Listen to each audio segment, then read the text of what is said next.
Hello বন্ধুরা, চলে এসেছি তোমাদের সাথে আরও একটি রেসিপি শেয়ার করতে। তো চলো দেরি না করে চটপট রেসিপিটি দেখে নেওয়া যাক।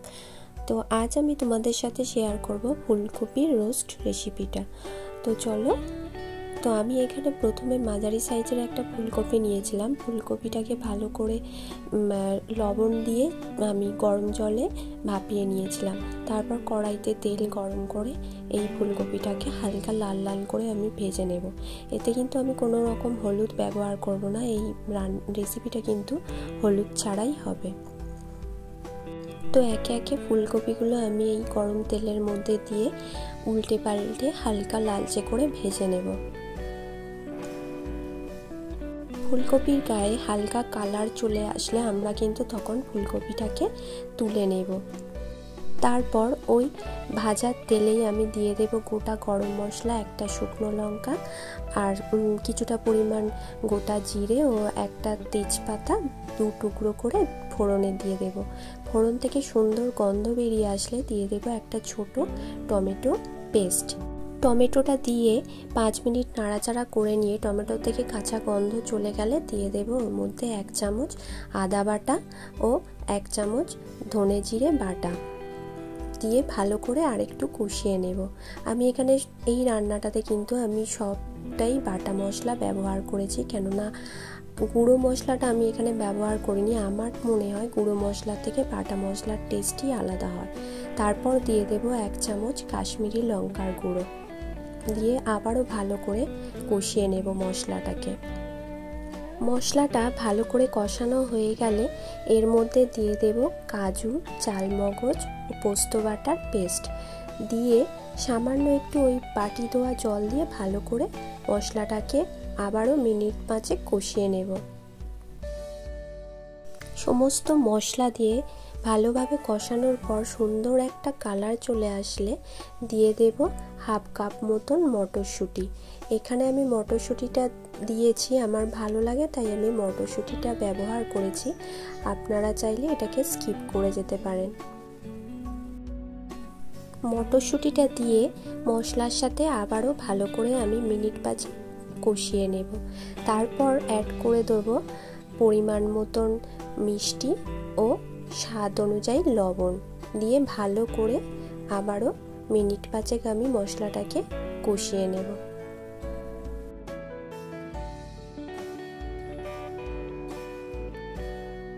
এরপর মশলা থেকে তেল ছেড়ে আসলে গ্যাসের ফ্লেমটা একদম লো রেখে অ্যাড করে দেব হাফ কাপ মতন টক দই। টক দইটা দেওয়ার সময় কিন্তু অবশ্যই গ্যাসের ফ্লেমটা লো রাখতে হবে, না হলে কিন্তু দইটা কেটে যেতে পারে। দিয়ে ভালো করে নাড়িয়ে নেব।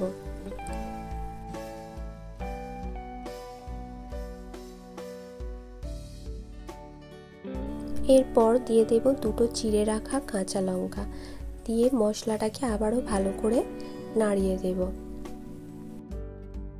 মশলা থেকে তেল ছেড়ে দিলে দিয়ে দেব ভেজে রাখা ফুলকপিগুলো দিয়ে ভালো করে মশলার সঙ্গে মিশিয়ে নেব ফুলকপিগুলো।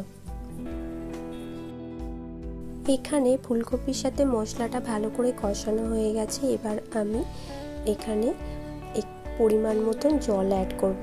জলটা কিন্তু খুব বেশি অ্যাড করব না, এটা একটু গ্রেভি গ্রেভি থাকবে, জাস্ট ফুলকপিটাকে একটু সেদ্ধ হওয়ার জন্য।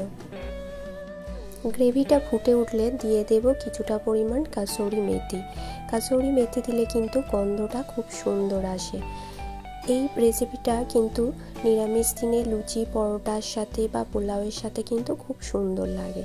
এবার দিয়ে দেব আমি এখানে ফ্রেশ ক্রিমটার সঙ্গে আমি একটু জল অ্যাড করেছিলাম, করে একটু পাতলা করে নিয়েছিলাম।